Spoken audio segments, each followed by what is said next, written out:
ఇప్పట్లాగే మన కలియుగ దైవం వెంకటేశ్వర స్వామి దర్శనం చేసుకొని ఆశీస్సులు తీసుకొని వెళ్తున్నాను.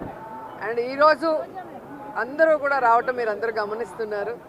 అండ్ జూన్ 4th రిజల్ట్స్ వస్తున్నాయి కాబట్టి ప్రజలు మీడియా అంతా కూడా చాలా ఆతృతగా ఎదురు చూస్తుంది. ఎవరికి కావాల్సిన స్టోరీలు వాళ్ళు వండుతున్నారు అనేది మనం గమనిస్తూనే ఉన్నాం. నిన్ననే ఎగ్జిట్ పోల్స్ కూడా రావటం జరిగింది. ఎవరు ఏం ఎగ్జిట్ పోల్స్ ఇచ్చినా ఎక్కడ ఏం డిస్కస్ చేసినా ఫైనల్గా జరిగేది సెకండ్ టైం జగనన్న సీఎం. ఎందుకంటే ఈ రాష్ట్ర ప్రజలు సంక్షేమానికి అభివృద్ధికి పట్టం కట్టడానికి రెడీగా ఉన్నారు కాబట్టి మహిళలు ముసలి వాళ్ళు పెద్ద ఎత్తున రాత్రి 9 అయినా కూడా ఎదురు చూసి ఓటింగ్ వేసి వెళ్ళటం మనం అందరం కూడా గమనించాం. సో మనకి స్వాతంత్రం వచ్చిన తర్వాత ఇంత పెద్ద ఎత్తున సంక్షేమాన్ని అభివృద్ధిని ప్రజల కోసం అందించిన ఏకైక ముఖ్యమంత్రి జగన్మోహన్ రెడ్డి గారు. రాష్ట్రం విడిపోయి నష్టాల్లో కష్టాల్లో ఉన్నా కూడా ప్రభుత్వ బాధ్యతగా ప్రజలకి మంచి చేయాలి, రాష్ట్రాన్ని అభివృద్ధి వైపుకు నడిపించాలి అని చిత్తశుద్ధితో పారదర్శక పరిపాలన అందించారు. కాబట్టి ఈరోజు మేమంతా కూడా చాలా కాన్ఫిడెంట్గా ఉన్నామన్న విషయాన్ని మీ అందరికీ తెలియజేసుకుంటున్నాను.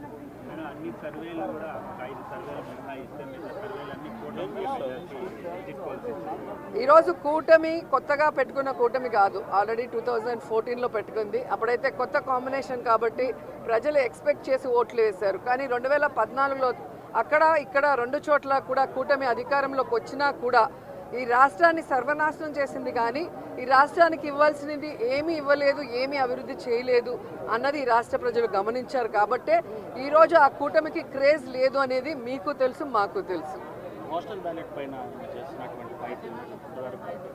ఖచ్చితంగా ఈరోజు ప్రజలందరూ కూడా గమనించాల్సిన విషయం, వ్యవస్థలు ఏ విధంగా ఈరోజు చంద్రబాబు నాయుడు చేతిలో వాళ్ళు ఇష్టానుసారం చేస్తున్నారో మనం గమనిస్తున్నాం.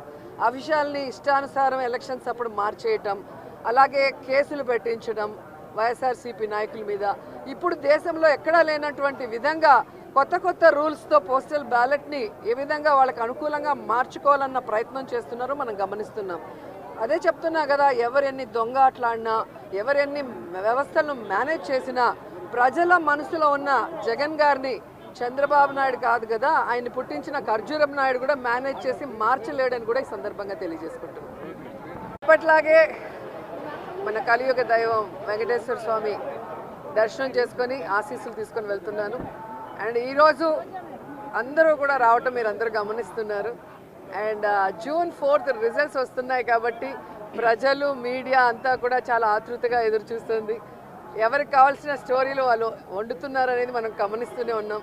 నిన్ననే ఎగ్జిట్ పోల్స్ కూడా రావటం జరిగింది. ఎవరు ఏం ఎగ్జిట్ పోల్స్ ఇచ్చినా ఎక్కడ ఏం డిస్కస్ చేసినా ఫైనల్గా జరిగేది సెకండ్ టైం జగనన్న సీఎం. ఎందుకంటే ఈ రాష్ట్ర ప్రజలు సంక్షేమానికి అభివృద్ధికి పట్టం కట్టడానికి రెడీగా ఉన్నారు కాబట్టి మహిళలు ముసలి వాళ్ళు పెద్ద ఎత్తున రాత్రి 9 అయినా కూడా ఎదురు చూసి ఓటింగ్ వేసి వెళ్ళటం మనం అందరం కూడా గమనించాం. సో మనకి స్వాతంత్రం వచ్చిన తర్వాత ఇంత పెద్ద ఎత్తున సంక్షేమాన్ని అభివృద్ధిని ప్రజల కోసం అందించిన ఏకైక ముఖ్యమంత్రి జగన్మోహన్ రెడ్డి గారు. రాష్ట్రం విడిపోయి నష్టాల్లో కష్టాల్లో ఉన్నా కూడా ప్రభుత్వ బాధ్యతగా ప్రజలకి మంచి చేయాలి, రాష్ట్రాన్ని అభివృద్ధి వైపుకు నడిపించాలి అని చిత్తశుద్ధితో పారదర్శక పరిపాలన అందించారు. కాబట్టి ఈరోజు మేమంతా కూడా చాలా కాన్ఫిడెంట్గా ఉన్నామన్న విషయాన్ని మీ అందరికీ తెలియజేసుకుంటున్నాను.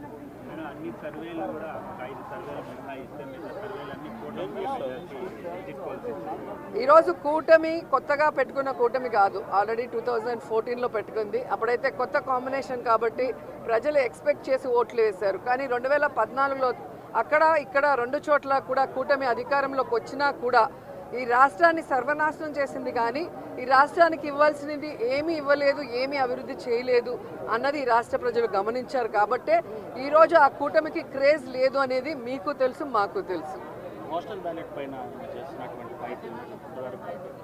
ఖచ్చితంగా ఈరోజు ప్రజలందరూ కూడా గమనించాల్సిన విషయం, వ్యవస్థలు ఏ విధంగా ఈరోజు చంద్రబాబు నాయుడు చేతిలో వాళ్ళు ఇష్టానుసారం చేస్తున్నారో మనం గమనిస్తున్నాం.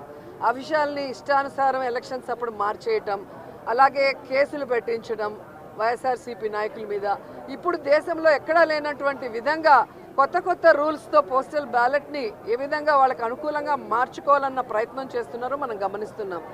అదే చెప్తున్నా కదా, ఎవరెన్ని దొంగ ఆటలాడినా, ఎవరెన్ని వ్యవస్థలను మేనేజ్ చేసినా ప్రజల మనసులో ఉన్న జగన్ గారిని చంద్రబాబు నాయుడు కాదు కదా, ఆయన పుట్టించిన ఖర్జూరం నాయుడు కూడా మేనేజ్ చేసి మార్చలేడని కూడా ఈ సందర్భంగా తెలియజేసుకుంటున్నాను.